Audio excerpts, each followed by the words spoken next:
Ми не самі, за нами спостерігають, і це духовна реальність. Біблія говорить, що навіть за Божими дітьми стоять ангели, які бачать обличчя Отця. Це означає, що кожен крок людини на очах у неба. Ангели воюють за людину.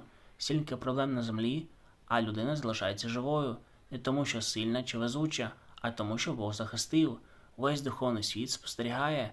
Там видно все. Біблія каже, ви від Бога і перемогли їх, бо той, хто в вас, більше за того, хто в світі. Але духовний світ – це не іграшка. Якщо людина без Бога, вона може потрапити під удар, як ті, що намагалися діяти від імені Бога, але не були з ним, і злий дух переміг їх. Кожному дано час, щоб покаятися, прийняти Ісуса Христа, вірити, берегти Його Слово. Бог усе створив, сонце світить, зорі сяють, все працює. Бо за всім стоять духовні сили. Це не випадковість, це Божий порядок.